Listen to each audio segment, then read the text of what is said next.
branding is something that only businesses need to be concerned about, right? Because branding is all about eye-catching logos and viral taglines and those earworm jingles that we find ourselves singing involuntarily, right? No. Well, at least not in whole. All of those are a part of branding, but that's not where branding ends. In fact, you have a personal brand whether you realize it or not, and developing your personal brand could be the key to unlocking your dream life.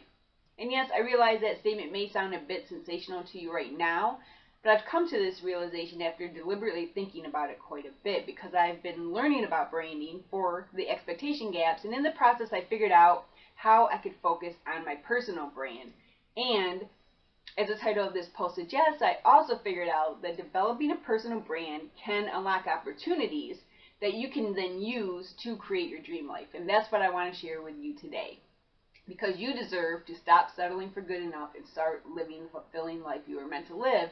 And the more tools you have at your disposal to take on that feat, the better.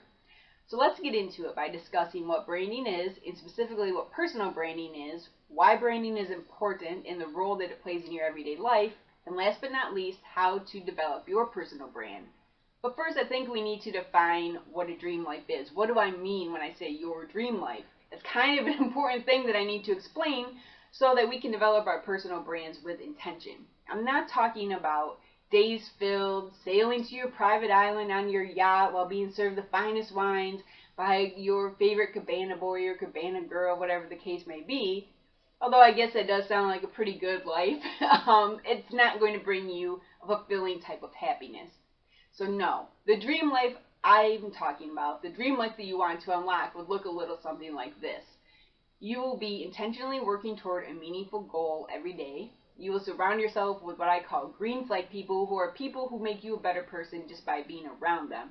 And not only will you have the respect of your peers, you will have the self-respect that it takes to push through the expectation gaps, to become self-actualized, and to live the fulfilling life you were meant to live by realizing your full potential.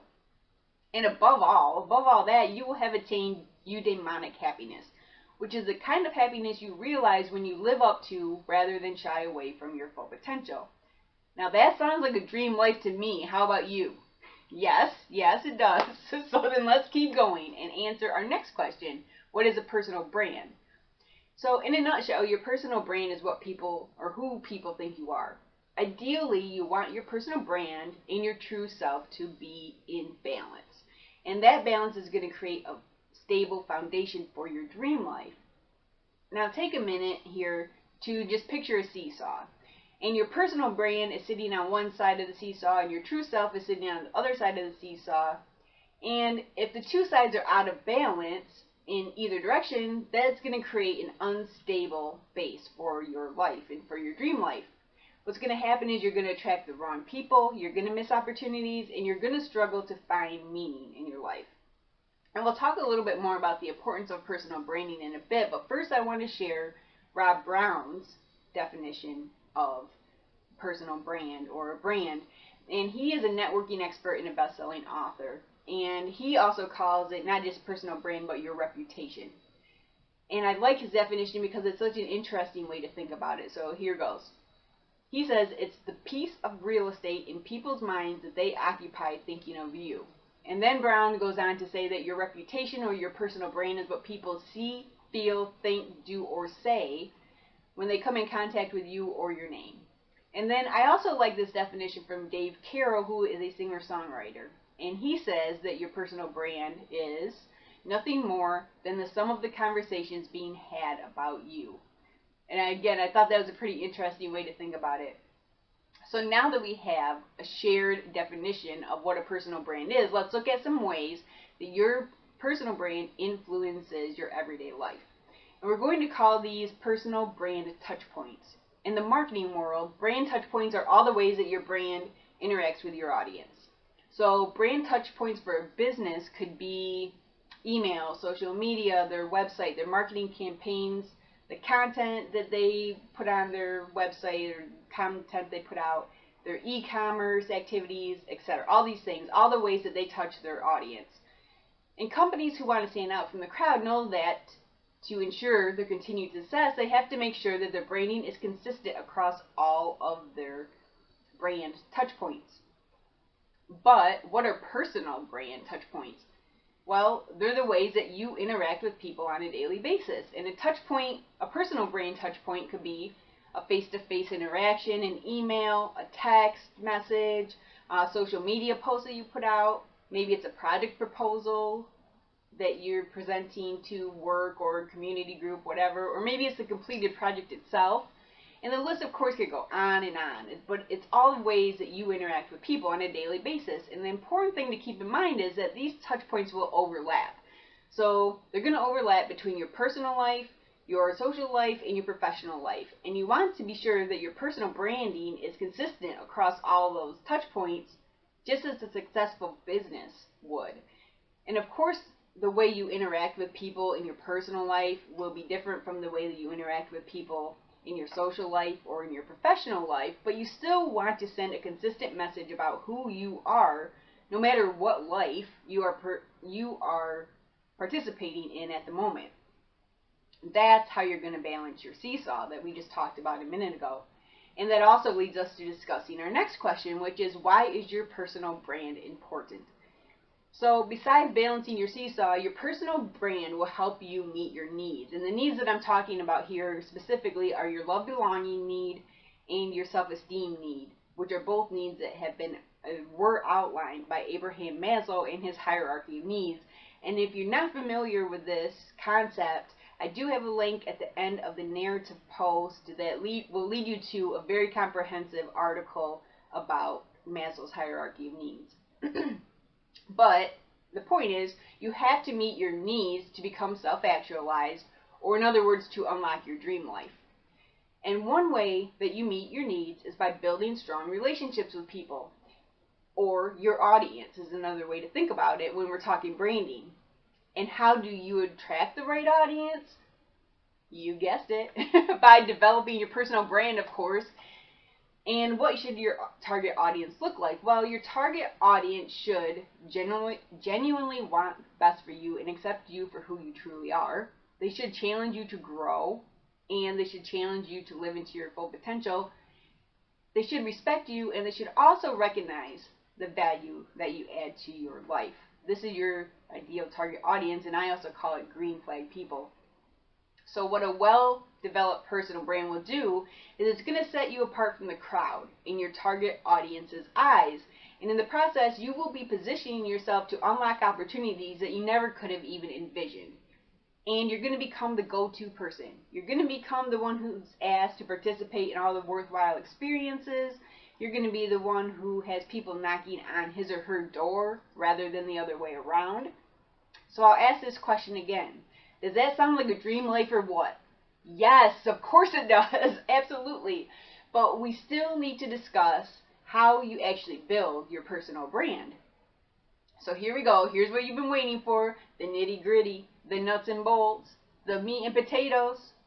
Yeah, I'm being a little stupid and silly at the moment, but I get that way once in a while, so get used to it. What I figured out in watching all of the videos that I watched that inspired me to write this post is I found a common thread between them, and I found pieces of advice that all marketing gurus and proponents of personal branding seem to believe in unanimously. So that's what I'm going to share with you because I think we can use these to build our personal brand. So first, you need to figure out what's unique about you. So you're going to think about your character traits, your skills, your experiences, your physical attributes, your struggles you have faced, whatever else you want to think about to figure out what's unique about you. And then ask yourself some questions like, what surprises people about you? What are your passions? Even what worries keep you up at night? And what accomplishments are you most proud of? Because somewhere in thinking about these things and answering these questions, you're going to figure out what's unique about you. But to really figure out what's unique about you, you're going to have to challenge yourself to actually ask some people too. You're going to want to ask the people who know you best. And I wouldn't suggest necessarily asking your family because they didn't choose to have you in their life necessarily, but I would ask people who actually chose to make you a part of their life and ask them what it is about you that made them say, hey, I want this person in my circle. So I actually went through this exercise. So I would never tell you to do something I wasn't willing to do myself. And I actually went through this exercise in the very early stages of the expectation gaps development. And I can tell you from personal experience that it's definitely valuable exercise to go through. And then the next step you're going to want to take to develop your personal brand is to really clarify what's important to you. And ask yourself some of these questions like, what are your core values? What are your goals and dreams? How do you add value? What kind of attention do you want to attract from people? And what traits do you admire in others? By answering these questions, you're going to help clarify what's important to you so that you can intentionally create your priorities. Because, of course, you want your personal brand to reflect your priorities above all. And then after you've done this, so you figured out what's unique about you, you figured out what's important to you, you're going to solidify your personal brand by personifying these things, by personifying your originality and personifying your priorities. And in order to do that, you have to focus on being authentic. So that's the third piece of the puzzle, is being authentic. Because we tend to hide the parts of ourselves that make us unique because we want to fit in. Naturally, we're just born wanting to fit in. Most of us are, at least. And we tend to downplay our priorities for the exact same reason. So what we do is we create this persona, which is the person who we show to the world, that isn't necessarily authentic to who we truly are. It's not a reflection of who we are. And so then our seesaw, you can see, is going to be out of balance because this person we're presenting, which is our personal brand, and this person who is truly us are out of whack, out of alignment. And the chances that you're going to attract your ideal target audience with this persona that doesn't reflect who you truly are slim to none. Why? Because your ideal target audience is going to be attracted to your sincerity and your wholeheartedness. So you need to show up with a mindset that embraces these qualities. And then, as you build your personal brand, be honest with yourself about your personality, your character, and your traits, and above all, accept yourself for who you are.